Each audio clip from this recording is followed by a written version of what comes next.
Public Sénat, l'INA et le magazine L'Histoire vous présentent l'info dans le rétro. Vive la France!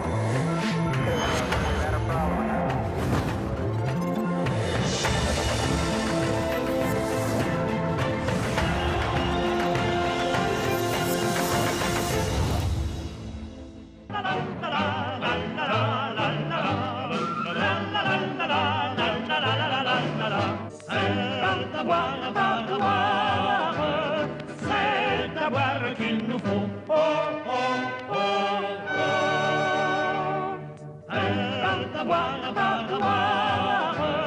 C'est à boire qu'il nous faut. Oh, oh, oh, oh.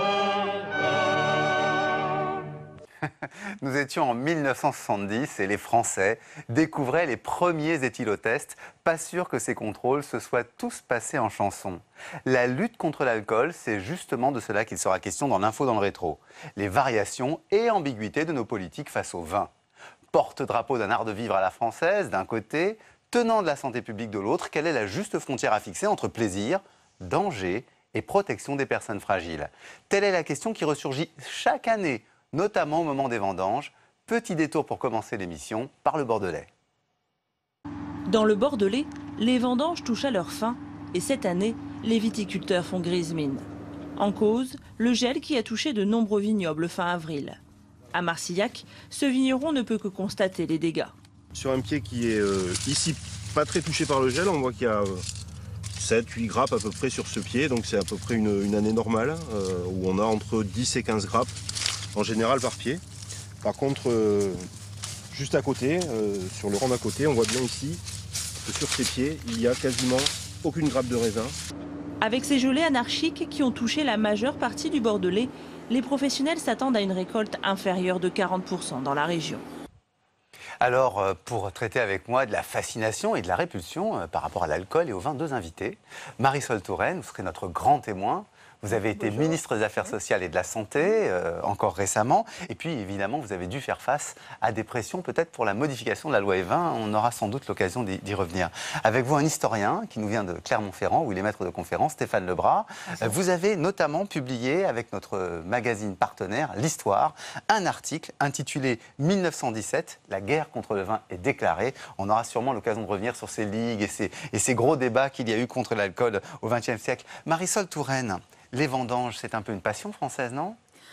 Le vin, c'est une passion française et c'est une belle passion. C'est vrai que le vin fait partie de notre histoire, de notre culture.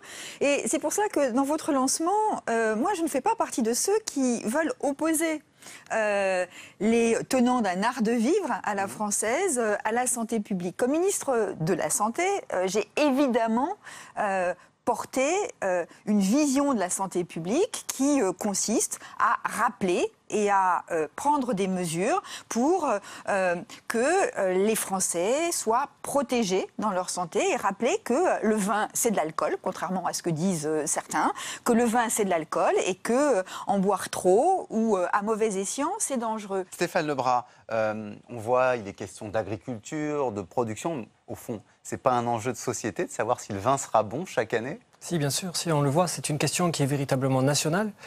Lorsqu'il y a ce type de problème, comme on a pu le voir lors des dernières vendanges, cela prend une ampleur qui dépasse les simples régions de production. C'est une question qui a toujours existé. On s'est toujours demandé si on arriverait à produire assez, en quantité et en qualité. Ça a très bien été dit, et le vin est une question de civilisation. Depuis le Moyen-Âge, cela fait partie de notre culture et c'est sur ce principe-là que se basent les principaux partisans et tenants de cette filière. Alors on va y revenir justement. Civilisation, culture, éducation. Je vous propose d'aller en 1956 dans une petite école de région parisienne où pour la première fois on nous parle des cantines scolaires, de ce qu'on y mange et d'une mesure qui a été adoptée, une bonne mesure, nous dit le commentaire, qui consiste à ne plus servir de vin aux enfants, tenez-vous bien, de moins de 14 ans. Écoutez cela. À Montgeron, les enfants des écoles primaires sont des enfants heureux. Plus question de cantine, ils vont déjeuner comme des grands au restaurant d'enfants. Et comme les bonnes habitudes sont valables pour toute une vie, on y prend d'abord l'habitude d'être propre. Là, l'enfant vit sans contrainte. Mais son éducation s'est intégrée à son alimentation. Il y prend l'habitude de manger correctement. Un menu scientifiquement équilibré tient compte en ce qui concerne le choix des boissons de la dernière circulaire du ministre de l'Éducation nationale qui vient d'interdire dans toutes les cantines scolaires toute boisson alcoolisée pour les moins de 14 ans.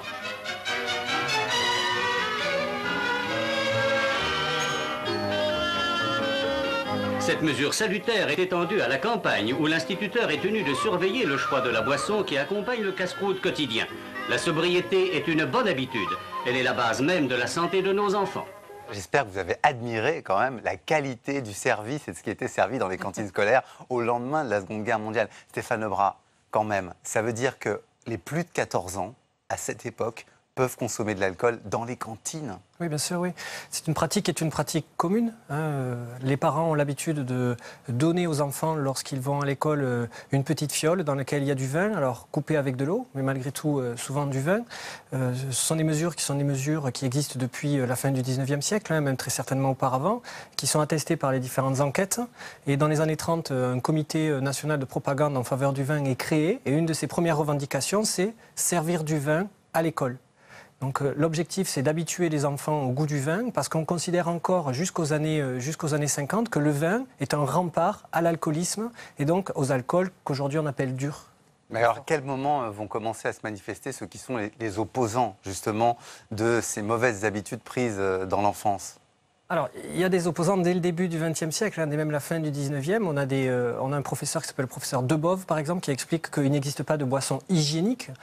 C'est le terme qu'on utilisait pour le vin, c'est-à-dire les boissons fermentées, que le vin, en fait, contient de l'alcool et que donc c'est une boisson alcoolisée. Moi, ce qui me frappe, c'est que évidemment, ces reportages nous font sourire et qu'aujourd'hui, ça nous paraît incroyable, invraisemblable, inenvisageable. Il n'empêche que, aujourd'hui encore, vous avez des gens qui vous expliquent pour défendre la consommation de vin, qui ne parlent pas d'alcool mais de vin, ils vous disent que c'est bon pour la santé.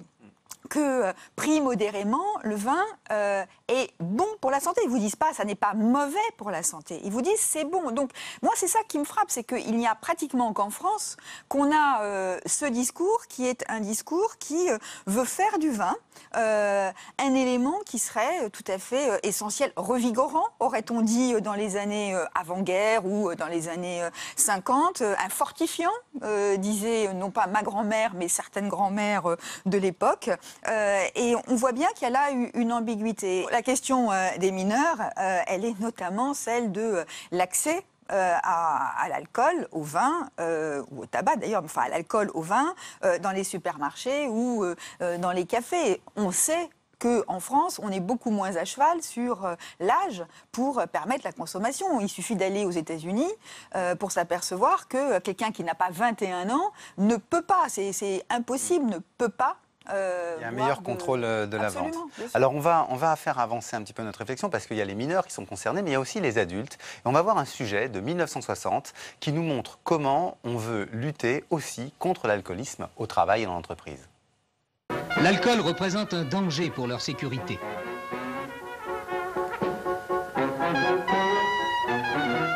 Nous avons demandé à M. Texier, président de l'Institut national de sécurité, si en 1961, l'alcool avait une responsabilité importante dans les accidents du travail. L'abus de l'alcool, amenuisant les réflexes, provoque un accroissement des risques. D'enquêtes approfondies menées avec le concours du corps médical, il ressort que l'alcool est responsable de 10% des accidents légers du travail et de 15% des accidents graves. Il importe avant tout que les travailleurs puissent trouver sur place des boissons saines. C'est ce but que visent plus particulièrement les textes officiels du mois d'août dernier, fixant les conditions dans lesquelles les boissons non alcoolisées doivent être mises à la disposition des travailleurs. Alors Stéphane Lebras, on le voit, on pouvait penser que les fontaines à eau c'était pour s'hydrater, alors qu'en réalité il y avait un deuxième projet qui était de faire reculer l'alcoolisme. Est-ce que ça peut marcher ? Je pense que c'est une œuvre à long terme. Hein. C'est-à-dire que les années 1960 sont uniquement un moment de transition, quelques années après le grand effort qui a été porté par Pierre Mendès France et le professeur Debré. Et donc on voit toute une série de lois qui sont prises dans les années 1950 et au début des années 1960 qui permettent en fait de lutter contre cette imprégnation que le vin est effectivement un aliment qu'il fortifie et qu'il permet de mieux travailler. Fortifié, endurance, force, c'était vraiment ça qu'on associait à l'alcool? Bien sûr, bien sûr. Les travailleurs de force reçoivent dans leur salaire une partie en vin. Et par exemple, lors de la Seconde Guerre mondiale, vous avez une restriction extrêmement sévère concernant les fournitures en vin et l'approvisionnement général. Eh bien, les travailleurs de force reçoivent 2 litres par jour. Hein. C'est un cas qui est un cas exceptionnel. Hein. Tous les autres recevant quelques centilitres ou au maximum un demi-litre. Mais les travailleurs de force reçoivent 2 litres. Hein. Ça montre que c'était considéré effectivement comme un fortifiant. Marisol Touraine, oui. Oui, mais vous savez, je trouve que, y compris dans le vocabulaire, il y a une forme d'ambiguïté. Parce que on parle de consommation d'alcool, je bois du vin alors que je devrais boire de l'eau. Et puis, on entend alcoolisme. Comme si, au fond, il y avait l'alcoolisme qui est une dépendance, et donc une pathologie qu'il faut soigner, qu'il faut repérer. Et c'est un problème dans les entreprises, d'ailleurs.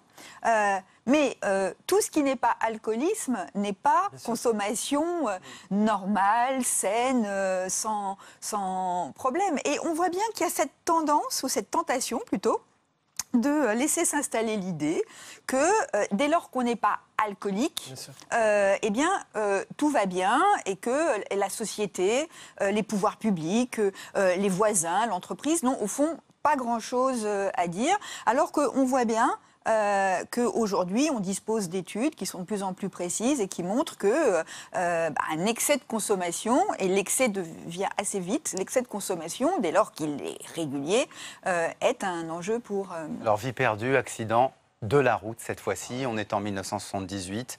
On va voir comment est discuté le durcissement de la loi sur l'ivresse au volant avec notamment Simone Veil et Claude Gau, le grand médecin de Garches. Considéré par les uns comme un fléau national, traité par d'autres avec une indulgence amusée, l'alcool au volant est pourtant bien un vrai problème. La nouvelle loi qui entre en vigueur est sans doute un début de solution, même si certains protestent contre cette atteinte à la liberté individuelle. Mais le problème devenait trop grave. La conduite sous l'influence de l'alcool est la première cause d'accident en France. Environ 4 accidents mortels sur 10 sont provoqués par un usager qui est sous l'influence de l'alcool. Il n'y a donc pas d'autre cause aussi importante dans notre pays. Et il faut bien voir que ces accidents ne sont pas tous provoqués par des alcooliques. On a un peu tendance à dire, ce sont des alcooliques, ce n'est pas moi. Une grande partie des accidents sont provoqués par des gens normaux qui, simplement un soir, ont oublié qu'ils allaient conduire ou n'ont pas voulu s'en souvenir et ont absorbé une quantité d'alcool excessive. Pour Madame Veil, il ne s'agit pas de répression, mais bien d'améliorer la santé des Français. Ce texte est en réalité beaucoup plus important qu'on ne le croit. Dans tous les pays, c'est par le biais de l'alcool au volant, très souvent, qu'on a commencé la lutte contre l'alcoolisme. Bon, au fond, Marisol Touraine, moi j'ai l'impression que ce qu'on a entendu dans ce reportage, ce que disait Claude Gau, ce que dit Simone Veil, vous pourriez le dire, vous l'avez dit d'ailleurs. Bien sûr, je l'ai dit, et ce qui est absolument frappant, c'est de voir que aujourd'hui, même un peu plus que le début du XXIe siècle, certaines images continuent à avoir la vie dure. Et moi, ce qui m'a frappé dans ma vie de ministre, dans ma vie de parlementaire, c'est que dès que vous mettez le vin ou l'alcool sur la table des débats, alors vous avez une mobilisation. Et là, moi, je dis sincèrement, je n'ai jamais vu autant de députés présents en séance à 4 h du matin que lorsqu'arrivait un débat sur l'alcool. J'ai des souvenirs extrêmement précis sur ma loi, évidemment, mais avant cela, sur une loi que voulait faire passer, elle a dû y renoncer, Roselyne Bachelot, sur l'encadrement de la publicité sur l'alcool, et où j'ai vu des députés en venir quasiment aux mains entre les tenants de la filière économique qui a besoin de pub, et puis les tenants de la santé publique. Et j'ai vu des députés du même bord se menacer, je vais te, passez-moi l'expression, casser la gueule, ce qui est quand même absolument sidérant. Donc on voit bien qu'il y a une forme de d'hystérisation, si je peux employer ce terme, autour de ces débats-là, on va y revenir, qui est totalement incompréhensible, parce qu'on se dit, quand même, on devrait pouvoir, à l'Assemblée, au Sénat, parler de manière tranquille de sujets qui sont extrêmement importants en termes de vie humaine. Donc il faut en permanence trouver, Stéphane Lebras, des moyens de faire passer contre les lobbies la question de la santé. C'est un peu ce que dit Claude Gau et ce que disent Simone Veil. C'est la santé contre, au fond, l'art de vivre. L'art de vivre et l'économie également, parce qu'il ne faut pas oublier que la viticulture fait vivre des millions de personnes encore jusque dans les années 1970. Mais l'accident, moi ce que j'essaie de vous demander, est-ce que l'accident de voiture n'a pas été au fond le cheval de Troie pour clouter la question de la santé? Dans les années 70, très clairement, on a un basculement avec 3 cibles. Les adolescents, les enfants, les femmes et notamment les femmes enceintes, où on commence à avoir un discours de sensibilisation, et puis l'alcool au volant. Boire ou conduire, il faut choisir, c'est 1978. L'État s'appuie à partir des années 60 sur des enquêtes statistiques, sur l'INED, sur l'INSEE également, pour essayer de montrer justement quel est le coût social de l'alcoolisme, mais également effectivement de l'alcoolisation. Et c'est là où on a un basculement qui est un basculement important. Et on entre dans une période qui est une période de sensibilisation très très forte avec des slogans qui changent par rapport à la période précédente. Dans la période précédente, on était dans une forme de moralisation. Et à partir des années, fin des années 50 et surtout des années 60, on est beaucoup plus dans une période de responsabilisation. On essaie de pousser les Français à la sobriété, avec des limites. Dans les années 60, il y a encore une publicité qui dit pas plus d'1 litre de vin par jour. Eh ben, vous allez voir une limite, je vous en propose d'en voir une. Et puis ça permettra de poursuivre le débat sur les lobbies. On est en 1984 et est lancée une discussion, vous allez voir, surréaliste entre le professeur Serroux et le professeur Balmès pour savoir s'il serait bon de mettre de l'alcool, de remettre de l'alcool dans les lycées. Est-ce que l'on doit faire rentrer le vin à l'école? Vous étiez pour, monsieur Serroux? Ce que nous disons, c'est qu'il faut éduquer les enfants tôt, très tôt. C'est-à-dire qu'ils aient eu le contact avec le vin, qu'ils sachent comment se fait le vin, qu'ils sachent comment il faut boire et apprécier le vin. Alors, l'éducation se fait où? Au niveau de la famille et au niveau de l'école. C'est mieux que les enfants connaissent le vin avant de sortir, c'est-à-dire avant 16 ans, qu'après, où ils vont découvrir la bière et les alcools forts. Donc l'éducation à l'école et dans la famille est essentielle et il faut leur apprendre à déguster. Et déguster, eh bien, c'est un petit peu de vin dans de l'eau. Nous ne disons pas qu'il faut boire 1 litre de vin à l'école ou un demi-litre. Par contre, si on aborde le vin aliment ou le vin médicament et qu'on se sert de ça comme argument pour pénétrer les marchés extérieurs, ils sont contournables. Ce qu'il faut reconnaître, c'est certaines qualités du vin. Alors, le vin à l'école, c'est une question de liberté pour les parents. Et c'est une question aussi de liberté pour les enfants. J'ai posé les questions aux enfants. Voilà certaines réponses qui m'ont été données. Est-ce que, si je ne prends pas du vin, je vais être mal noté? Est-ce qu'on va m'en vouloir? Marisol Touraine, on est en 1984. Franchement... C'est sidérant. Franchement, on ne s'attend pas. Et honnêtement, pour moi, c'est complètement incroyable de voir que 1984, c'est hier. Il y avait encore ce genre de débat. Mais vous savez, moi, ce qui me frappe, je vais vous raconter une... C'est un peu un effet des lobbies, quand même. C'est absolument un effet des lobbies et des lobbies du vin, puisque le monsieur dit, en gros, il ne faut pas que les enfants apprennent à boire de la bière ou des alcools forts, parce qu'il faut quand même les amener vers ce qui est mon business, c'est-à-dire le vin. Et la France est un pays où, par rapport à d'autres pays européens, ou pas un pays du monde, on voit que le vin est moins taxé que d'autres alcools, ce qui n'est pas tout à fait par hasard. Et moi, j'ai entendu dans les débats... Vous allez nous raconter, vous avez été face à... Non, moi, j'ai été face à des situations absolument incroyables. Je me souviens très bien, c'était lors d'une campagne électorale pour les élections européennes, donc je n'étais absolument pas... en lice, et c'était dans une fête locale, il y avait du rhum. Je vous le dis clairement, il y avait une fête du rhum, une fête des Antilles, le rhum c'est très agréable, etc. Et le maire de cette commune voulait montrer que je n'étais pas capable de faire de la politique parce que je n'étais pas capable de tenir l'alcool. Ça m'avait absolument impressionné. Et donc, je savais qu'il avait lancé un défi. Il m'avait fait passer par tous les stands de la foire et à chaque fois, on me proposait un verre pour voir comment j'allais arriver au bout de la foire. Et je pense qu'il y avait là à la fois du machisme, c'est une femme, donc elle ne tient pas et elle ne sera pas capable de résister. Et puis il y avait cette idée qui aujourd'hui, quand même moins présente, mais il y avait cette idée que si on voulait faire de la politique, il fallait être capable de tenir le choc. Le résultat, il a été ce que peut-être ce monsieur n'imaginait pas, c'est qu'il a lui roulé sous la table, ce qui était embêtant parce qu'il était médecin par ailleurs. Il a roulé sous la table. Et moi, évidemment, pas du tout, puisque je n'ai pas pris une goutte de rhum pendant cette visite. Voilà. Alors justement, les politiques face à l'alcool, on va y aller. C'était en 1990, rappelez-vous, on veut faire voter. D'ailleurs, le gouvernement auquel vous travaillez comme conseiller, vous étiez conseiller chez Michel Rocard, donc le gouvernement Michel Rocard et Claude Évin vont faire voter en 1990 une loi fondamentale pour la lutte contre la promotion de l'alcool. Écoutez les réactions d'un certain nombre de députés à l'Assemblée nationale, évidemment, au bar et au tabac de l'Assemblée. Certains jouent l'humour, d'autres sont nerveux quand ils pensent par exemple au financement du sport. Dans la mesure où l'État ne le finance pas, madame, il faut bien aller trouver l'argent où il est. Or, je vous ferai remarquer que le sport est au moins aussi efficace que M. Évin pour lutter contre le tabagisme et contre l'alcoolisme.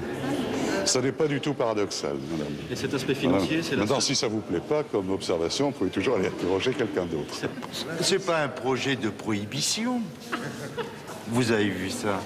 C'est pas un projet qui empêche la liberté de chacun. Évin, ceux qui vont mourir te saluent.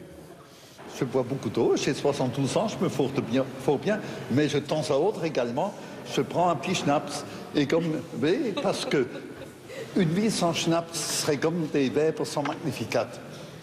Tout est donc dans le dosage. Le gouvernement devrait compter sur un gros tiers de vote pour, un bon tiers d'abstention, un petit tiers de vote contre et un quatrième tiers d'indécis.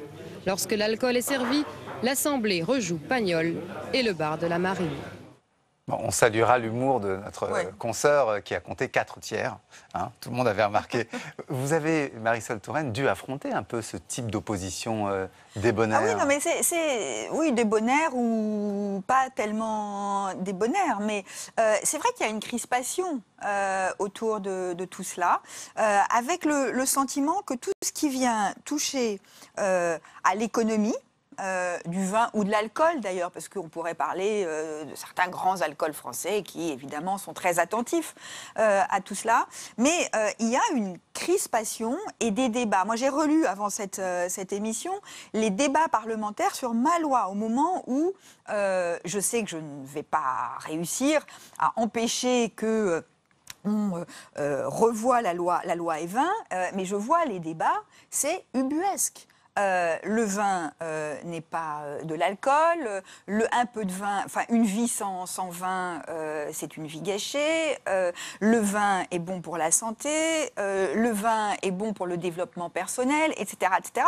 Et le vin est bon pour notre économie, ce qui est exact. Et donc, d'ailleurs, il faut arriver à montrer qu'il ne s'agit pas d'empiéter sur l'exportation, la consommation de vin, mais qu'il s'agit simplement de protéger les plus fragiles. Alors Stéphane Lebras, est-ce qu'au fond, ce que nous dit Marisol Touraine, c'est que les élus locaux et les parlementaires sont prisonniers de leur circonscription et des enjeux de leur circonscription? Oui, bien sûr, oui. Il y a toujours eu un lobby viticole extrêmement fort au Parlement. Dès les années 1910, même 1900, on voit émerger ce qu'on appelle les députés du vin. Caso Casalet à Bordeaux, puis Édouard Barthes dans l'Hérault, Raoul Bayou après la Seconde Guerre mondiale également dans l'Hérault, qui sont en fait des députés qui vont défendre bec et ongle la filière. Alors ce qui est très intéressant, c'est que entre eux, ils sont soumis à de fortes tensions. Que ce soit les alcooliers d'un côté, les viticoles de l'autre, mais dès qu'il s'agit de voter en faveur ou en défaveur d'une loi, ils s'entendent particulièrement bien. Et donc là, on le voit, la loi Évin, bien évidemment, a dû faire face à des pressions qui étaient des pressions extrêmement fortes, comme vous-même, vous avez eu à faire face à des pressions extrêmement importantes, tout simplement parce qu'il y a une multitude de lobbies, des lobbies politiques, mais également des lobbies de représentants patronaux, que ce soit les débits de boissons, les cafetiers, les hôteliers, qui essaie de faire pression sur les hommes politiques, les hommes et les femmes politiques. Mais l'objectif, au fond, c'est quoi? C'est de la défaire, cette loi E20, puisqu'on a vu à plusieurs reprises, en 2004, des tentatives justement pour réduire son impact. En 2015 aussi, il y a eu tout un effort dans ce sens. Bien sûr. Très rapidement, la loi E20, en fait, dans les trois premières années, la loi E20 commence à être lentement détricotée. On essaie de la contourner également en communiquant sur le terroir, par exemple. Voilà une notion qui apparaît dans l'espace public dans les années 1990 pour, en partie, essayer de contourner la question de la loi E20 et de la publicité. Donc on va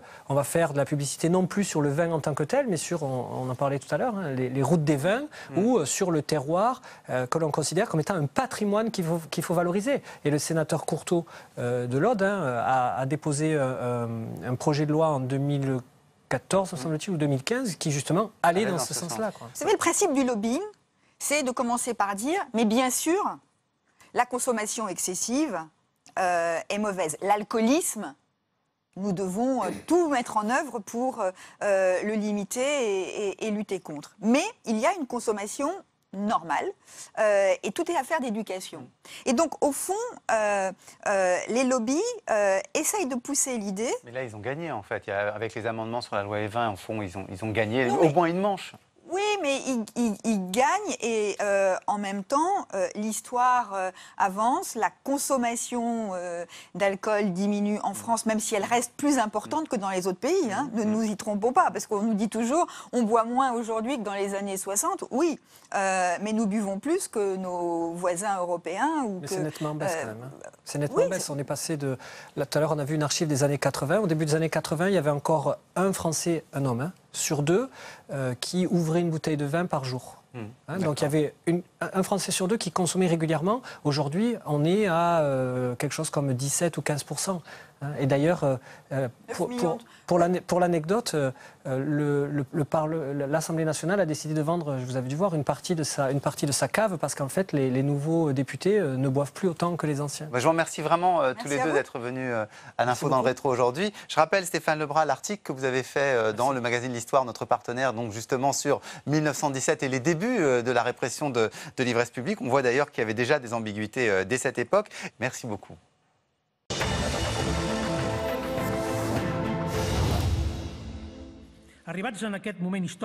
Face à ce moment historique et en tant que président de la Généralité, laissez-moi vous présenter le résultat du référendum devant vous tous et devant tous nos citoyens.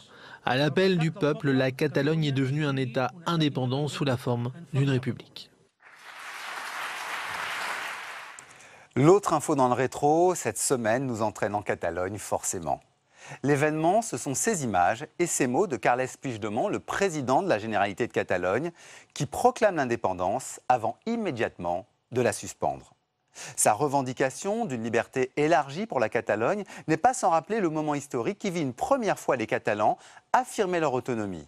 Dans les années 30, la Généralité de Catalogne est reconnue. Une indépendance qu'elle va chèrement défendre. Le 11 septembre 1936, alors que la République luttait contre le franquisme, les forces de l'ordre de la Généralité de Catalogne, les syndicalistes, les anarchistes, les communistes et socialistes unis avec les libéraux, défilaient le jour de la fête nationale catalane, prêts à défendre leur République contre le général Franco. La comparaison entre les deux images et les deux époques est frappante. Dans celle d'aujourd'hui, les indépendantistes refusent de rester dans une démocratie qui souhaite les garder en son sein. Dans celle de 1936, la Catalogne luttait pour la République et pour sauver une autre idée de l'Espagne que celle défendue par la dictature militaire de Franco.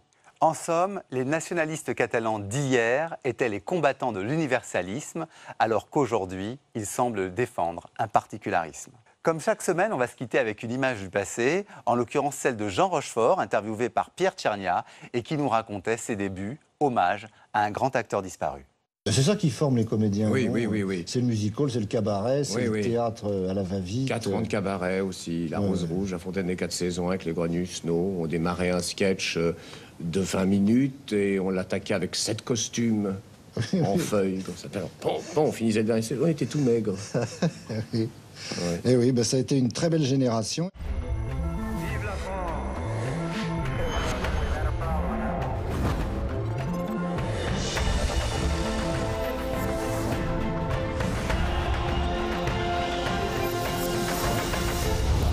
L'info dans le rétro vous a été présentée par Public Sénat, l'INA et le magazine L'Histoire.